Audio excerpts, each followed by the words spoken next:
shops and what's new in retail. My name is Mallory Huron and I am with Fashion Snoops.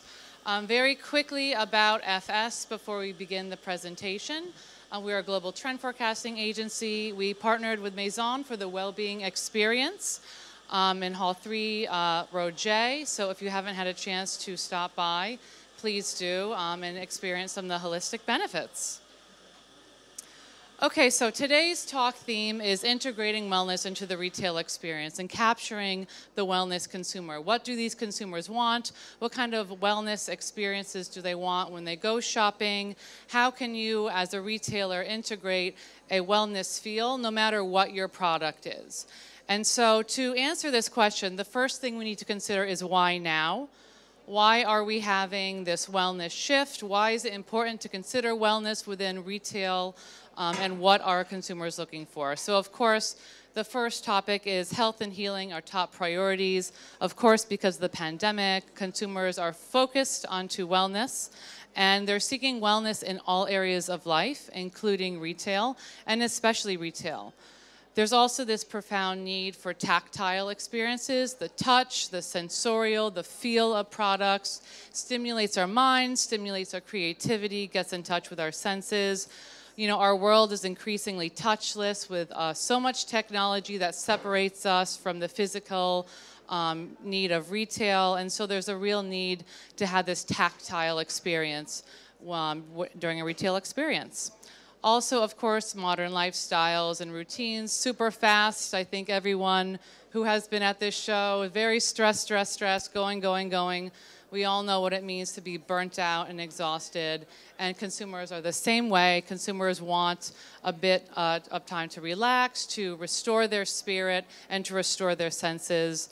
There's also, of course, a serious sense of digital fatigue and loneliness. There's a huge talk about loneliness right now, especially among young people. It's a huge topic within mental health. And so it's inspiring consumers to get out of their houses, to go out into the world, to go to retail, to explore that part of themselves again. And so there's a need to interact not just with product, but with people as well. And of course, lastly, in terms of why now, there's this need for stimulating, memorable, and interactive experiences. We know when you create new memories, you create new pathways in your brain, it causes a good mood, and so if you offer something new within retail that taps into that wellness need, it's going to create new sensations in the brain, strong memories, and so it really helps forge an authentic relationship with your consumer. Okay, so the three themes that we're going to focus on to capture the wellness consumer today are sensorial engagement, holistic experiences, and reparative togetherness. And just a note that at the end of this presentation, I'll have a QR code. So just listen to the information. Don't worry about seeing all the product information. You can download them after. So first, sensorial engagement. Starting off with tactile exploration. Of course, tactile is what I was speaking to in that why now. We really want to touch and feel our world for that really physical, sensorial sense. And so some points of action on how to integrate the tactile exploration into your retail experience. First, become a high-touch store. We're looking for these opportunities to play. We were loving this soft example with a wall-to-wall pillow. So super soft, super fluffy, really stimulates the mind, causes those connections of feeling soft and at home and relaxed, and just creates that wonderful soft feel. Also, we're calling out experiential tactility. Not all tactile has to be soft and smooth. It can be very creative and colorful and interesting. So we love this example from Marnie. It's a retail space. You can see many textures, a lot of colors all over. It's very stimulating. You might even think overstimulating, but it's good because it causes the consumer to look around, to engage with those textures and those colors, and these multi-tonal blue carpets. So we love that example as well. Of course, very recently, there was an example of Max Mara for their classic coat texture, the teddy fluff texture. They did a whole pop-up where the whole home area was filled, even the wine glasses, as you can see, with this beautiful fluffy texture. So it creates this whole soft, immersive atmosphere of bringing that fabric to life. And so that's another thing I want you to think about when you're thinking about how to capture the wellness consumer. What is my product and how can I bring it to life in a way that the consumer can engage with, play with, feel, touch, smell, anything to connect them with that product. No matter what your product is, think how you can bring it to life. And so next, moving into engaging the senses. So aside from tactile, what are the other senses we can engage? We love this example on the far left, emphasizing the sensorial product attributes. This is a fragrance brand, and they have a garden where consumers can smell the fresh herbs and botanicals that are growing. And so they can really get that close connection, not only with nature, but with the final product itself. So that's another point I'd like you to consider is what are the raw materials that go into your product? Consider connecting consumers to those as well. Amplifying taste and scent, of course, if there's any kind of food connection, bring that food to life through flavor. Our strongest sense is our smell. It's the one that's most connected to memory and emotion, and so try to amplify delicious tastes and delicious smells if it's applicable to your product, of course. And also spark creativity. We love this example from Adidas where they really invited consumers to get in touch with this digital world. We love what they're doing with digital in this way. Sometimes digital can feel too cold and too, removed from our humanity, but this was a way that was really engaging with creativity and fun. It tapped into that gaming need that young people love. So that's a great example as well. And of course, neuroaesthetics. We've seen the neuroaesthetics conversation evolve for many seasons now, especially within home. And so neuroaesthetics, if you're unaware, is the idea of designing a space to flow with our brain, to generate a certain mood, whether that's calm, whether that's creativity, whether that's a flow, a natural flow. So it's all about tapping into how we can utilize space to create a mood. We love this example from Bala. They're a New York fitness brand. They have very soft weights. And this showroom of theirs exaggerates the product forms. It makes them super huge. And so it's kind of creating that larger than life, almost doll-like feel that puts you in a subliminal state of being engaged at like a childlike level. So it really creates that innocence of engaging with the product. We also love this middle example of acoustic separation. On the ceiling here are very interesting tiles that help to soften the noise. We know that overstimulation is a huge problem right now. We're seeing a lot of talk within mental health right now, overstimulation. And so we're loving this design where it softens ambient noise, it softens conversation, it absorbs the sound. And so what happens is you have this acoustic separation. So whether this is a showroom space or whatever your retail space looks like, consider ways to mitigate the noise and to make it a soothing experience for your consumer. And of course, sparking intimate interactions. You want to create those connections with your consumers. You want them to come into your store and, socialize with other customers, talk about what products they like, whether their favorite products. You want to create a convivial atmosphere with your consumers. And so we love this concept by Cucinelli where it's meant to look like a home. It's meant to invite you into a home-like atmosphere that creates this relaxation but also a desire to share and to inform. So moving on to holistic experiences, and I think this one definitely taps into what we're seeing a lot within the well-being experience space and wellness and beauty right now. Of course, one of the simplest ways to integrate wellness into your space, no matter what your product line is, no matter what your product is these wellness displays. So ingestibles, nutracosmetics, supplements, aromatherapy, candles, some simple products for the hands, the lips, hand sanitizers, beautiful smells. These are really easy ways. If you aren't sure where to go, this is probably the easiest path to begin integrating wellness into your space. So whether that's a dedicated assortment like we see here within Neiman Marcus, it's a freestanding shop. Ulta is now increasing their wellness displays. They have this wellness shop display organized by vitamins, by sexual wellness, by all the categories of wellness we see trending right now. And there are also educational touch points on these displays that are going to help consumers understand what are these products. Some of this is very new, and so it's helpful for consumers to have that signage so that they can see and understand what the wellness message is that you're trying to send. And lastly, we love this example from Selfridges in London, these retail wellness excursions. And so they have what they call the Feel Good Bar. And so it's a space where you can engage in the products. You have a store associate who helps walk you through. You can learn about the products, test out the products, and be updated on their product offerings. So a super helpful way if you're unsure, if a consumer isn't sure what they want, it's helpful to have these points where an associate can bring them through almost on a little excursion through the wellness space.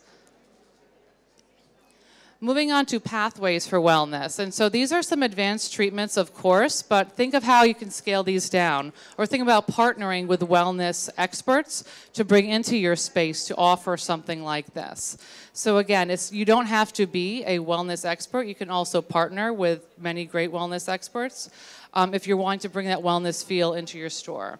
So some of these pathways to wellness that we're seeing, of course, Galerie Lafayette has an amazing updated wellness space. We love these treatment alcoves. There are so many great activations and treatments you can get there. We also love Selfridges, which is what I mentioned before in the wellness excursions. They also have these in-store sleep sessions, which is super interesting because you don't think of sleeping or having a nap as being conducive to retail, but of course we know if you're tired, you're not going to be fully engaged with the retail experience. And it just helps the brain and helps consumers feel revitalized and most importantly cared for. And we also love expanding with wellness offerings, kind of adding wellness into your existing format to try and change the consumer's perception of who you are and where you're going. So if you know you want to add that wellness layer into your retail experience, adding in is going to create that sense in the consumer's mind of, oh, they do this now. Now I know this is a holistic space that cares for me. So it's a really important way of connecting with the consumer. And just on this note, I think, so many wellness treatments are very advanced. You may not be able to integrate all of them, but I would say the goal is to connect with any wellness attempt. You want to connect to the consumer's humanity. You want to treat them the way that you would like to be treated as a consumer. If you're skeptical of these things, you've already lost the wellness consumer. You have to speak to their humanity. You have to meet them at their level if you want them to feel seen and you want them to feel authentic with your brand. And lastly, in-store experiences are a great way where you can not only highlight product, but also incorporate that wellness angle.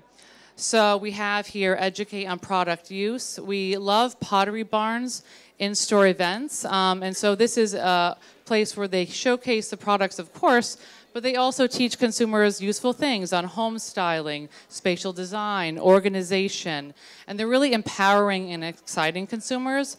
Of course, consumers are going to be more willing to buy more products if they feel empowered, they know how to use them, they feel excited about using them. So again, education is a huge key to not only engaging with consumers in a holistic, wellness-focused way, but also to creating those pathways to purchase. Of course, also exemplify your brand ethos. Go back to the ground floor. Think about who are we as a brand, what do we stand for? And so once you've identified that, you can think of ways to bring that to life through wellness. We love this example from La Scenographe, who is the curator of our program at the Wellness Experience. It's a great wellness boutique in Paris, but there's also a yoga room, super intimate, super small space for wellness practices. And so again, the brand not only sells product, but they also bring it to life by inviting consumers in. Come do some yoga with us, come learn. Maybe we use some of the aromatherapy that we sell in the store during the yoga practice. And so it's a really great way of creating a natural connection between product, people, experience, and wellness. And of course, again, highlighting products. If your product is wellness focused in any way, think of how to bring that out, to show to consumers, to show it off. And so we love this example by Therabody. That's a muscle massaging technology. And so in their stores, you can get treatments with their products. so you can experience the benefits of these products before you buy, which is an incentive, of course, because the technology is great. Consumers will be relaxed, they'll be engaged, initiated, and so by seeing the capabilities of the healing powers of the products, it's going to create a better path to purchase, and it's also going to highlight your product. And so lastly, we're going to go into reparative togetherness. And this is really an interesting one because, of course, when you think about incorporating wellness, typically the mind just goes to, oh, I'm going to sell some candles by the cash register, or I'm just going to add like a simple display, or maybe I'll have some in-store experiences. But there is a huge component of people connection that is crucial to our mental and emotional well-being. Again, going back to the loneliness epidemic that I mentioned at the beginning, it's a huge topic of discussion, and so we really want these experiences to meet people, to connect, to learn, to understand, and I think it's part of why physical trade shows are still very much a huge value to all of our creative minds. So firstly, humanizing retail. And so again, going back to what I mentioned about to capture the wellness consumer, you must appeal to their humanity. You must think, what would I want as a human coming into this store to make me feel welcome, to make me feel wanted, to make me feel like I'm not being turned away if I don't purchase something. Consumers really are turned off by that. So they often want to try before they buy or feel the product, take time to make a decision and come back. But if you establish that respect and that trust up front, then the consumer will feel much more comfortable with your brand and more inclined to come back and make that purchase. So how do we humanize retail? Let's think who our consumers are and what are the ways that we can accommodate the consumers coming in. We love this example from a Dutch supermarket, slow lanes for elderly population because they take longer with their groceries, and they also like chatting with the cashiers, and so it's a specific lane where they can go through and spend a little bit more time. No one has to be impatient behind them. They can get a little bit of interaction, and they don't need to feel rushed.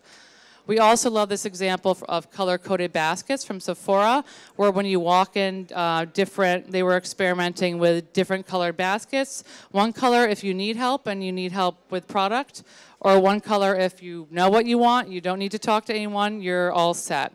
So that's just a simple but brilliant way of helping consumers get the retail experience that they want from the moment that they walk into the door. Also, quiet hours. Going back to what I was talking about before with how overstimulation is becoming a huge problem. You know, the neurodivergence conversation is pretty big right now within mental health, and so a lot of consumers have problems with bright lights, loud music, a lot of people, a lot of noise, but they still want to engage with the products in a physical way. And so we see brands like Selfridges accommodating these consumers by introducing quiet hour shopping, experimenting with it between 10 a.m. and 11 a.m. on Wednesdays with reduced noise, reduced lights. Sometimes they'll go through and turn off all the tablets and all the digital screens. And so there's just not too much stimulation for 1 hour. So that's just a very thoughtful way of thinking, okay, if we want to capture these consumers, but they have these challenges, how do we make our space more accommodating to them? Also, invite connection. It's not natural to think of your retail space as a space where consumers are going to come and socialize and congregate, but that's how you foster more buzz, more community, more people coming, more people associating your store with good memories. The benefits are huge, so you want to really invite that connection in a smart way. We love Nespresso's idea of encouraging lingering with their stores. They really want to create an interactive space that has a coffee house culture that invites consumers to really savor the experience and savor the coffee, feel welcome to taste, to sit, stay a while, even if they're not purchasing anything. And of course, the design of the store is spacious and it flows beautifully as well. And so that's just another way of getting consumers to interact with the products in a very holistic, welcoming, gracious way, where they're going to forge that connection that makes them feel more devoted to your brand. Shopping events, of course, this is a very easy way of inviting that connection, creating almost that party feel. So having a shopping event with a discount or without a discount, it's a fun way to come up with sort of an excuse for a connection, invite consumers in. It feels limited edition. It feels very pop-up. We love this example from New Orleans eyewear brand Crew. They had a shopping event where they had a crawfish boil in their store. Crawfish are like shrimp, so very spicy shrimp. So it was a very traditional cultural thing to their brand because they're all about New Orleans and their heritage. And so it was just a fun excuse for a bit of a party, but also with that discount, you know, creating those paths to purchase, creating that social atmosphere, and creating that sense of fun that we want to bring fun back to retail. We want to create that sense of a lively community, and so something as simple as a shopping event, even if it's just a 1-hour happy hour, it can be hugely beneficial in bringing customers in and creating that party feel. And also, of course, group classes. Think about how your products are used. Think about how consumers are using them. We love this example from H&M when they created their Move exercise activewear line. They created this pop-up yoga studio and exercise studio. So, of course, you'd wear the products, you'd wear the stuff, but you'd also learn about the holistic wellness connection that the products are meant to be used for. And so it's not only exemplifying the product range, but it's also helping customers meet each other, engage in like a truly beneficial experience for them, and just all around a positive experience. And moving on to becoming a third place. This is a term that keeps popping up, the idea of a third place. It's something we're struggling right now a lot with in the US specifically. So what a third place is somewhere that's not work and not home. Think a cafe that you meet your friends at, your favorite restaurant, a park, a place that is not work and not home, where you spend a lot of time, meet friends, and you don't have to either work or be at home. It's just this third place that you can be in your life. So this is a big term right now. And so how do you become a third place as a retailer? So you want to support communal gathering. Again, that idea of invite lingering, create a welcoming atmosphere. Is there an offering you can add on to your retail space that maybe a consumer might come and stay for 15 minutes in your store, 20 minutes, as opposed to just 5, walking around and leaving. And so we love this example from Japanese eyewear brand Jins. They opened a community center store. It's huge. It has a shop, cafe, playground, garden, where consumers can just come and not buy anything there, but, you know, of course, being there creates a stronger chance of path to purchase because you'll invite your friends there. Let's get a cafe at this store. Let's have some coffee at this store. Let's work remotely from this store. And so the chances of there being a path to purchase from that go up exponentially. And so really support that communal gathering and find ways that feel authentic to your brand to harness that. Also, going low tech is an option. We love tech. Tech is great. The digital revolution is happening. But there is, of course, as I mentioned in the beginning, that there's this side of consumers who want this low tech experience. And so we love this Brooklyn bookstore and cafe. It's an intentionally low tech space. Their food and drink is for dine-in only, nothing to go. And they ban laptops from their counter. So you can't come in and pull a laptop out. And so they really want to encourage that in-person, focused, committed, very present socialization. And also embrace slow retail. Let consumers take their time, unwind in your store, learn, let them come to your product at their own pace, because once they do, it's going to create that much of a stronger connection. We love this example from H-E-B. It's a supermarket chain in Texas, but they all opened up a really innovative store concept in Austin with dining options, very restaurant style, a stage for live music where they bring in concerts and local artists, and also live product demonstrations, again, exemplifying the products to create what they call a community gathering place. So it's not just a supermarket, it's a place where you will meet your friends, becoming that third place. And so again, think of ways that feel intuitive and authentic to your brand that you can help foster a sense of that. And so let's consider some of these thought starters with a lot of that information. So, of course, the first one is to understand and empathize with the challenges and the stressors facing the modern consumer. Again, it's very difficult out there. There's a lot of challenges right now. And so if you can't empathize with your consumer, you've already lost that wellness consumer because they're seeking humanity. They're seeking a holistic sense. So you have to tap into that first. Next, you want to engage and create that sensorial stimulation, like I spoke to in the beginning, engaging all 5 senses, incorporating neuroaesthetics into retail design. Reconsider your retail space. Think, how can we make this space more pleasing? What mood do we want in this space? Do we want to be calm? Do we want it to be lively? What mood do we want? So decide on that, and then think, how can we use all the senses to bring that and our products to life? Of course, consider dedicated product assortments that create a seamless pathway to wellness. So this, as I say again, is a simple, easy first step to capturing that wellness consumer. You know, they might purchase an aromatherapy, a lip balm, something simple and caring on their way out. So that's a really easy way to incorporate it and to get started. But also consider bringing your own products to life through in-store wellness experiences, through education, through ways that make connection to wellness practices, whether it's yoga or sleep therapy, color therapy. Think about partnering with wellness experts and influencers on Instagram to create a memorable connection to bring your products to life. Also invite socialization by humanizing retail. Really want to think of ways to enable lingering and communal gathering, creating that home feel and that really welcoming feel to consumers.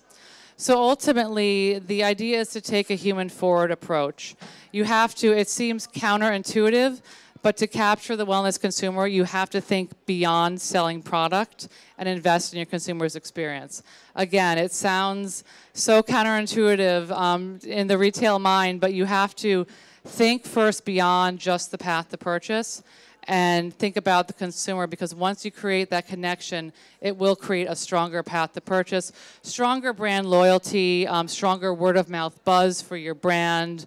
Hey, I went to this cool store the other day. They had a cafe. They showed me how to use their product. We should go next time. I think I'm going to buy something. So you have to reach that consumer on a human level first to create that path to purchase. And so with that, I'm going to put the QR code on the screen if you want to download the presentation. And while you're all capturing that, I'll tell you a little bit about the Wellbeing Experience by FS. It's just over there. We have 3 themes: symbiotech, longevity, and introspection. And these are all from our Future of Wellness forecasting. So I invite you all to go take a look, experience some of the holistic programs that we have. It's a great way to relax just at this show for yourselves. It's such a busy show. And of course, we have information about FS as well. So with that, I think I'm wrapped up on time. And if anyone has any questions, feel free to come up to the podium.